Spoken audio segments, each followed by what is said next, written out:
Enjoy the convenience of 7 days a week banking and extended hours with Cube from First Arkansas Bank and Trust. Member FDIC.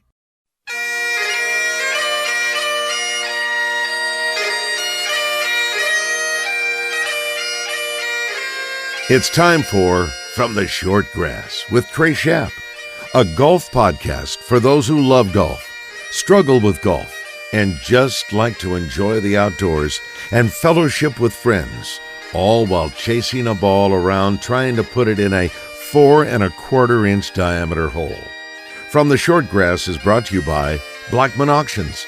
For over 80 years, better auctions have always been Blackman Auctions. By MinnowsPlus.com. From baits to waders, if it helps you catch a fish, they have it. And now, from the Short Grass, here is your host, Trey Schaap. Welcome to another edition of From the Short Grass. I am your host, Trey Schaap. Glad you could be with us this week. We're going to continue with our theme of basketball coaches here in the month of November since basketball is around. And for this episode, I call on a good friend, Porter Moser, former Little Rock Trojan basketball coach, went to Illinois State, coached with Rick Majerus in St. Louis, led Loyola Chicago to the Final Four a couple of years ago, and is now over in Norman, Oklahoma as the head coach of the Oklahoma Sooners. We'll get into talking with Porter in a matter of minutes. MinnowsPlus.com. They are an official Frog Togs outerwear dealer. Shop online for your Frog Togs outerwear at MinnowsPlus.com. We're back after this. This is Thomas Blackman of Blackman Auctions. Trey asked me to sponsor a show for another few months. Even though I don't like golf, I do like his show. I have no idea how he gets the awesome variety of guests on his show, but it is entertaining and informative even for a horrible golfer like myself. I'm learning a lot about the game and about the passion for playing. So much so, I've started using my country club for more than Sunday brunch. Trey makes golf interesting. I make auctions interesting. For auctions, listen to me. For golf, listen to Trey. Since 1938, better auctions are Blackman Auctions. Minnows Plus is your local source for live bait and live well supplies. They carry the entire line of SureLife products, everything from better bait and finer shiner to no ammonia products to keep your bait and your catch thriving till you get back to the dock. They are the best source for all your private land ponds. Minnows Plus has fish food and pond fertilizer to keep your pond healthy and thriving all year long. If you own or run a bait and tackle shop and need to resupply, contact Minnows Plus and ask about their wholesale prices. Open to the public and walk-ins are welcome. Find them on the web at MinnowsPlus.com. Welcome back to From the Short Grass. Each September, the Arkansas Basketball Coaches Association holds a basketball clinic. This year, they held it in Searcy at Harding University. I traveled up to Searcy to sit down with Porter Moser, the current basketball coach at Oklahoma. On the tee, Porter Moser. Porter Moser, thanks for joining me on From the Short Grass. We're going to talk golf, but first let's talk basketball. Yes. Man, you started at Little Rock as a head coach now. You worked your way up, but you started at Little Rock, go to Illinois State, then you went and were on Rick Majerus' staff at St. Louis, then you got the job at Loyola. You took them to the Final Four. What was that like? No, it was an amazing, and I just told this to some of the people. They were talking about my journey, and when you're younger, you're so much about the trajectory, and the older you get, the more you are about servant leadership, about the people. It's more about the journey and the people. And to take Loyola through my coaching journey, that in the previous 30 years had 27 losing seasons. I mean, wrap your head around that. 27 losing seasons, and they were ranked 340 out of 350. But we did it with an incredible group of players and parents and administration, and to turn it around and to be on that stage at the Final Four. It was the best thing was about the people, the journey, and reflecting back on my ups and downs, and just resiliency, trying to fight through that, and just so very blessed with my faith, with the people in my life that we were able to have those moments. I remember coming to see you in Chicago.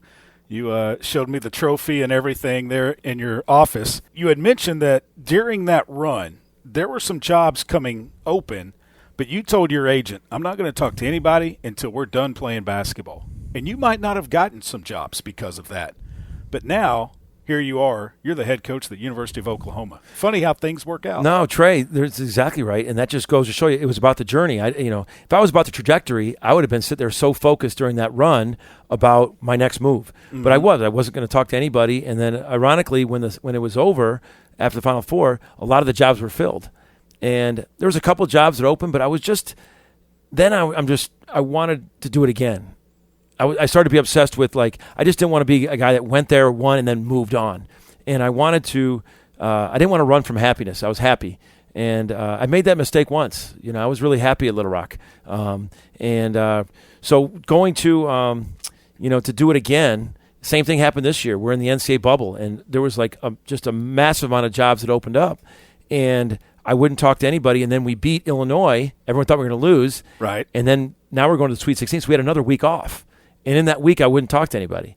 And then so many jobs got filled, and then God had a plan. Joe Castiglione at Oklahoma called, and like 4 days later, it was over. And that time, but I just wanted to have another run. And we did it again at Loyola. There was only 2 players on that Final Four team. Right. And we were good again, and that journey was great, and now I'm starting a new journey at Oklahoma. It's an unbelievable place. We got our work cut out for us, but just excited to be in that atmosphere. I know a lot of people that listen to this podcast on the Buzz. It's also available on SoundCloud as well. Have a date circled in Tulsa, BOK Center. You're going to take on the Arkansas Razorbacks, a team that went to the Elite Eight last year, and Eric Musselman. I know it's on down the road, but just some thoughts on that matchup and OU and Arkansas playing, because here in a couple of years, you're going to be in the SEC.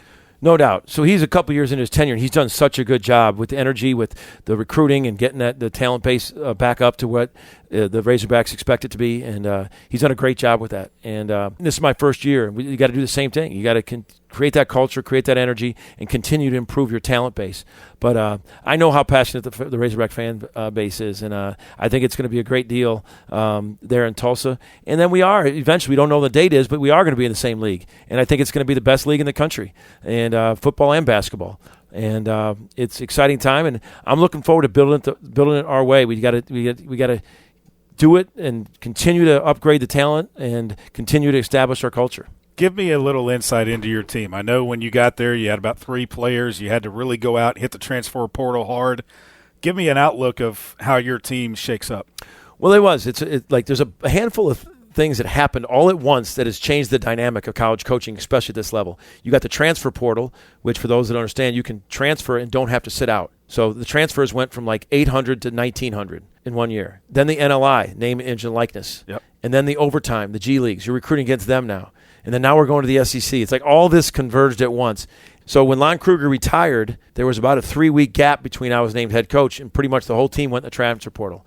3 guys stayed. They're great. Elijah Harkless, Mo Gibson, and Jalen Hill. Rick Asanza actually was another big man that I think is going to develop. He's got 1 basket in his career. I think he's got a chance to be good. But we had to sign a whole team in the Big 12 through Zoom.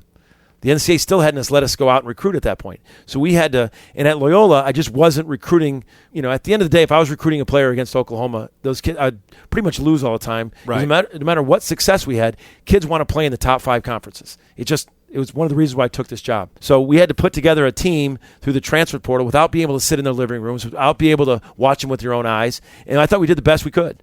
I wasn't recruiting those circles. Sometimes when you go Power 5 to Power 5, whoever you're recruiting at that school, you can continue recruiting. Right, because it's Power 5. They want to go over there. And you had a relationship with them. Right. So we kind of started from scratch. And I think we did really good. We got some good pieces, some good guys that are working their tails off. They're absolutely working really hard. You're a high-energy guy. I mean, I watched you out there at this coaches clinic back here in Arkansas, and you wanted to come back. And this is the first time you've really actually been back in the States since you left Little Rock, is it not? I did speak when Chief Shields was here, right. Bobby Vint. They had a Little Rock Downtown Club, the athletic club that's down right, there. the tip-off club. And I spoke to that about 6 years ago. I came back and spoke. And then, but then this is the next time I've been back. You miss it? Oh, I love this place. I do. I tell everybody that hasn't been here, it's the most underrated city in the United States. People that don't know Little Rock don't know how there's such nice places. There's nice golf courses. I know we're going to talk about that. There's unbelievable restaurants, music, and down there, I loved Little Rock. I did. I had 2 of my kids here very proudly. I say I'm from Chicago because I'm from Chicago. My kids, 2 of them, were born in Little Rock very proudly. So most underrated city. All right, let's talk golf. When did you first pick up a golf club? So probably when I was, 5 or 6, just really? we were at Crest Creek Country Club. My dad was a member there. My dad was into golf, and I was young. He gave us some golf lessons, and I never got the bug though because I got the basketball and baseball bug. And I just dove into that, but I would play it. I was fortunate enough to my dad was a member of a country club, so I was able to go over there and mess around and, Sure. golf here and there. But I never to the point where I stayed with it in like high school and everything. When you went to Creighton to play basketball there, did you play golf on the side at times? Did you just for recreation? Not when I was in college. When I go home in the summertime, I would with some of my buddies from high school, we'd play. But when we were at college, we'd get there from September. I played for a guy named Tony Baroni, and it was 24/7. I didn't have time. If I had time, I was too tired. All right, so give me some of the courses you played in Chicago, besides the one that your dad was a member of. Medina. I just played Yes. Medina. I just played Medina. It was great. And? Oh, so I got a video. The par 3 with the water right there with Tiger. I mean, not that I can gamble because it's against NCAA rules. You can't gamble. Right. But I might have had a little gentleman's bet with the people I had. But really? I had probably my best shot of the day on that hole right there. Okay, and then have you ever played Chicago Golf Club? Yes. Played there. I played a lot of the good ones here and there in Chicago. My 10 years at Loyola. Right. Got a kid. Some of the ones. They're good. Yeah. But I will say this. The pinnacle, the top of my pyramid came when I was the head coach at Arkansas Little Rock. This is my golf Taj Mahal. This is my golf. I think I know where you're going here. This is my golf Final Four story. Okay. I was with Doc Sadler, and we were talking, and we were at Eddie Sutton's golf tournament. We drove over. I think he was the head coach at Fort Smith. We drove over together. We golfed Coach Sutton's. We're driving back, and Joe Ford calls me. Oh, boy. And Joe goes, Porter, you want to go to Augusta and go golfing with me? And I got him on speakerphone, and I had the Sunbelt meetings in Destin, Florida. And I looked at the date. I'm driving. I'm like, Joe, I can't. I got to be at the conference meetings like the next day. And all of a sudden, my Doc's hand went like this. It went like right across my chest. He hit me across the chest. He goes, "Are you stupid?" and he goes, "Well, Porter, I can surely drop you off in my plane there." I'm like, hell yeah, let's do it. So he goes, all right, meet me at the hangar there. And he goes, he goes, I'm going with my buddy, Pat, and his son, Jake. And he goes, meet me there. So I meet him there. He goes, it's going to be Pat, Jake, meet my buddy, Pat. We're going to golf 2 days. I got you a place to stay. And then I'll drop you off in Destin. So I pull up, I get on there, I get on the plane, and I sit, and his buddy Pat is Pat Summerall. It's Pat Summerall and his buddy Jake. Now, the stories we heard for the next 2 days in that voice was something to remember. So then we pull up to Augusta, and the little place that he had me stay was Butler's Cabin. So you stay, in, like when you have the chimney, if you pan the camera to the right, there's a bedroom. That's where I stayed. I'm at night, and I felt like I was Tom Cruise running around going, I could tell all my friends I was running around right in front of that chimney where they put that green jacket on somebody all the time. Yeah. And closest I ever was to heaven, I woke up like before the sun was coming up, and I walked it as the sun was coming up. There was a couple groundskeepers, there was dew, the spring, and I just walked that whole thing with like nobody on it. And it was heaven. Absolutely heaven. It's amazing, isn't it? Unbelievable.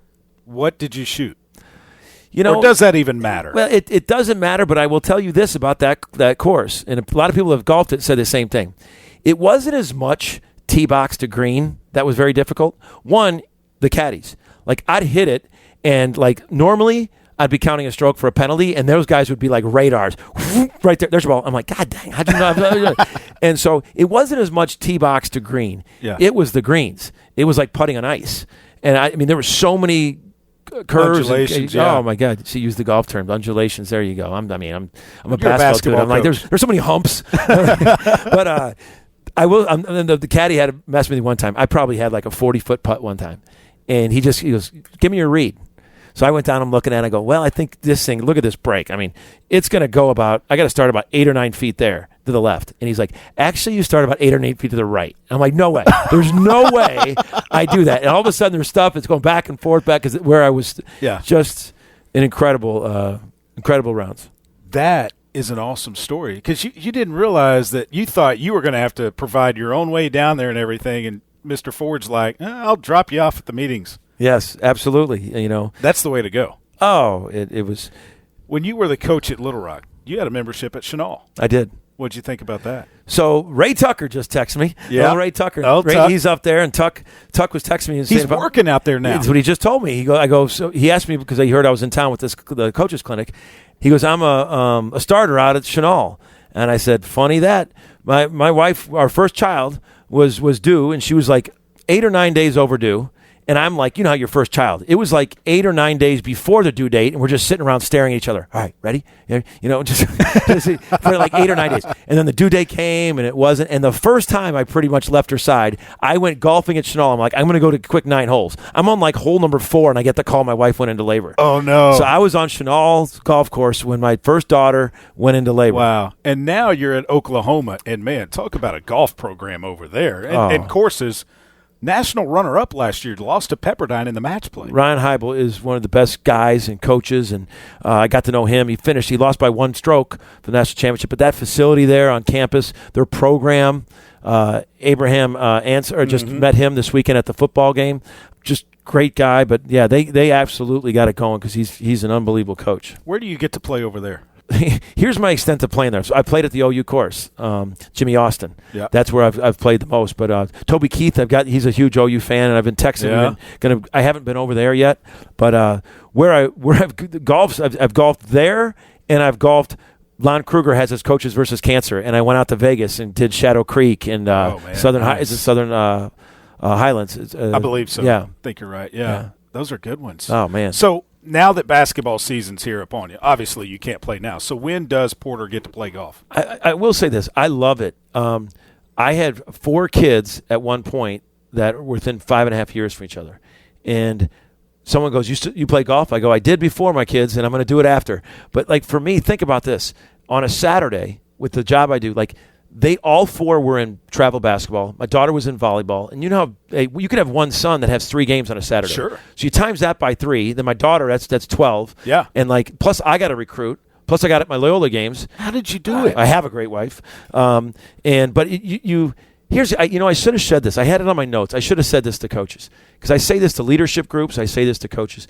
You have to prioritize balance if you want balance in your life. And I've seen so many friends lose their marriage, lose their health, lose their faith, lose their job.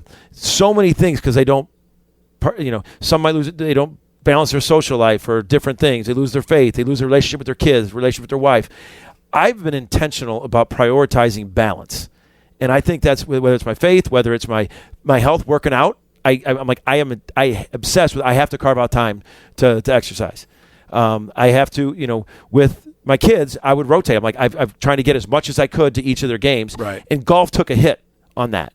And starting to pick it up. Now I have 2 in college, and I have a junior and freshman in high school. So I've golfed a couple more times this summer, and I hope to pick it back up again when I'm not going to a million kids' games. All right, now we're going to switch real quick to baseball and a couple more questions, and I'll let you get out of here. I know you're a very busy guy, and I appreciate you for sitting down with me.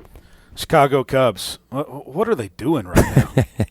So come on, Tom Ricketts. Trey, you've got his number. No, I know. They're all great family. You just sold the house that you bought from him in Chicago. Okay, so you've been following. Yes. Here's the thing. I'm a diehard Cubs fan. I've been my whole life. That 2016 run was one of the greatest things. And I will tell you a little cool story about that. I'm coming down Lakeshore Drive in Chicago, and the skyline said, "Go Cubs." And I literally have chills. I have chills talking about it. And I was coming out now, and the skyline lit up, was all blue, with white and the Cubs, and it said, "Go Cubs" in the skyline. Fast forwarded 2 years. We beat Kansas State. We're going to the Final Four. And all my buddies, it was going nuts on Twitter. The skyline of Chicago said, "Go Loyola." It was all maroon and gold. The Hancock Building, Navy Pier, the whole city was blue and gold. And I just get chills on that thinking about it. But that 2016 run, I grew up taking the L train into the city, sitting getting a bleacher ticket for $8. So many tough years. I know. It was hard. And to have 2016, it was a memory of a lifetime with that. But I'm just a diehard fan. I mean, I'm super optimistic. So they had to reload. They traded off everybody. I went about 3 weeks ago. If someone goes, "Yeah, I went to Wrigley Field. I watched the Iowa Cubs." Yeah, that's true. That's true. But I believe in them. I believe in them. I believe in their leadership. I believe in what they're going to do. It's a process. I know for us, we're in a process. At Oklahoma, it's a process. So I tend to look at the positive side, the glass half full, and I know the Cubs will be back. All right. What was it like singing the seventh inning stretch at Wrigley? Awesome. So I'm 6-1. I've done it 7 times. I threw out the first pitch with Sister Jean and on opening day. But the first time I did it, it's like nothing else you've done before. I mean, people have karaoke'd, people have sang in your shower, you've messed in your car driving. But when they had slid that window and 38,000 people turn their head and look at you to lead them in singing, it was pretty overwhelming. But I just decided, like anything, I was just going to have fun with it, man. We just had fun with it, and it kind of grew. And I joke with the Cubs management. I go, I'm 6-1 now. Yeah. And doing it. Bring me back. I was going to come back this year, but it just didn't work out and everything. But it's just a ton of fun. Great atmosphere there at Wrigley Field. I love going up there. All right, I have to say this, or my wife would probably kick me out of the house for at least a week. You and her share a birth date. Yes. August 24th. That's right. August 24th. Wasn't she up in Chicago on her birthday? She was up there, yes. Yeah, we went to the game, and we were staying at the Zachary right across from Wrigley. Yeah. And that's where you had your 50th birthday party. That's right. That's right. You came down. Right there at the barbecue That's place. Right. So, yeah. That's right. Porter, best of luck. You had to bring in that I'm 50, right? I mean, that was your 50th I tried to birthday. say You're not 50 right now. It was my You're 11th, 39th birthday party. Now. Yeah. Age is just a number. You don't look like you're 50. You look like you're 35. I appreciate it. I'm the blessed. energy you have. No, it's a mantra, man. How you think is how you feel. How you feel is how you act, and how you act defines you. My parents were so influential in my life on, how you think and how positive you got to be. And it's just, you're blessed to have people in your life like that you can look back on and say, man, they really, really have impacted you. Porter, best of luck this year. I'm going to come over to Norman. We're going to play some golf. On me. Come on. Buddy. See you, Trey. Since 1938, better auctions have always been Blackman Auctions. Go online, blackmanauctions.com. You can see their full lineup of their upcoming auctions. Blackman Auctions, one of our great sponsors here on From the Shortgrass. Minnows Plus is your local source for live bait and live well supplies. They carry the entire line of SureLife products, everything from better bait and finer shiner to no ammonia products to keep your bait and your catch thriving till you get back to the dock. They are the best source for all your private land ponds. Minnows Plus has fish food and pond fertilizer to keep your pond healthy and thriving all year long. If you own or run a bait and tackle shop and need to resupply, contact Minnows Plus and ask about their wholesale prices. Open to the public and walk-ins are welcome. Find them on the web at minnowsplus.com. This is Thomas Blackman of Blackman Auctions. Trey asked me to sponsor a show for another few months. Even though I don't like golf, I do like a show. I have no idea how he gets the awesome variety of guests on his show, but it is entertaining and informative even for a horrible golfer like myself. I'm learning a lot about the game and about the passion for playing. So much so, I've started using my country club for more than Sunday brunch. Trey makes golf interesting. I make auctions interesting. For auctions, listen to me. For golf, listen to Trey. Since 1938, better auctions are Blackman Auctions.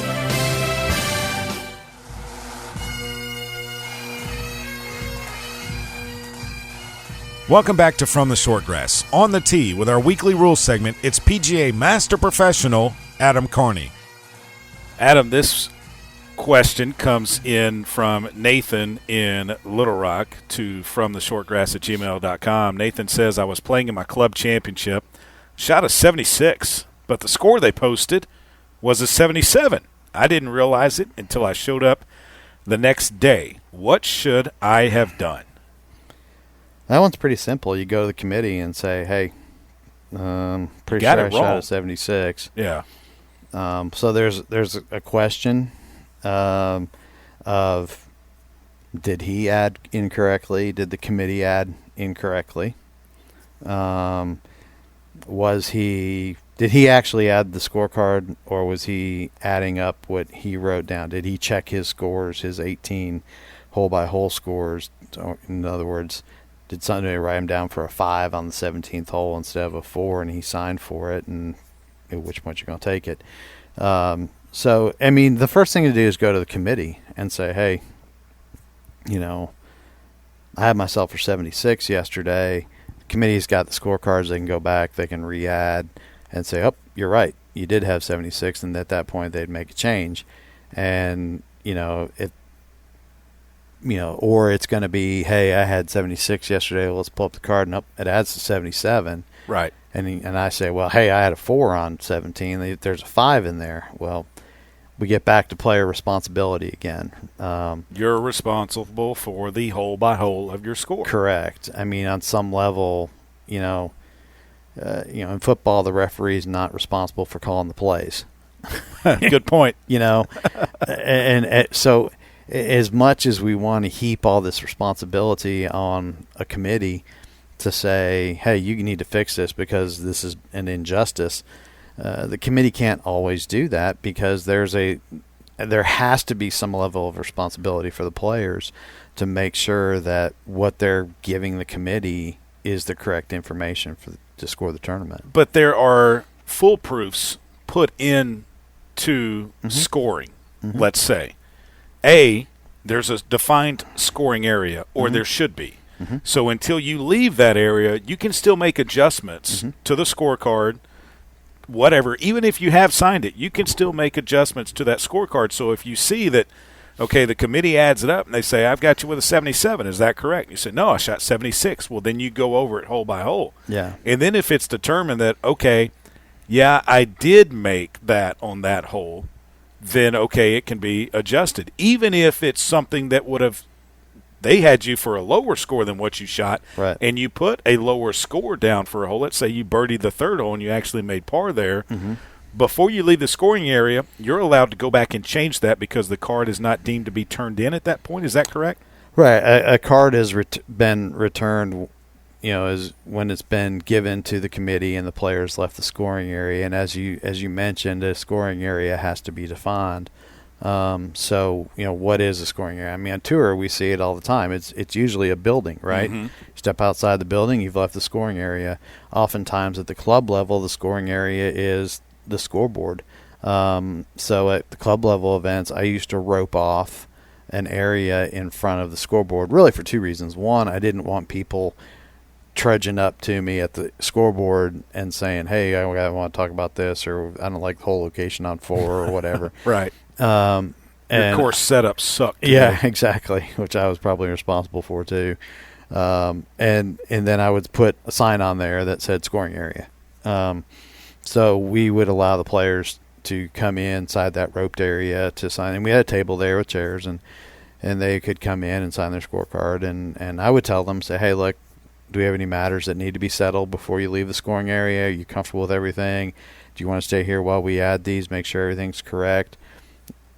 Most times when I gave those admonitions, people would say, yeah, I guess so. And we've never had problems. But when they go now, like Robert Gomez did at Bay Hill, I guess, it's like, man, I'm not even going to sign. I'm just leaving. That's when we have problems. So, I mean, the last thing we want is somebody to be disqualified under any circumstances. That's why golf course setup is so important. That's why establishing the conditions for the competition on the front end and making sure that every player has a copy of those conditions is so important. Why marking the golf course properly is so important.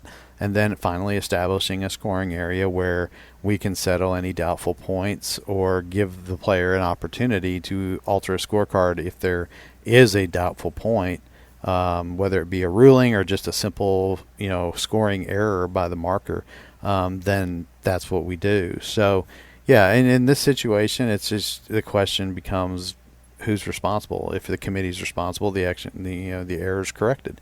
If the player is responsible, the player bears the burden of not taking the time to check his scorecard and make sure the correct hole by hole is correct. And sometimes that can be disqualification, or you're stuck with that score. Correct.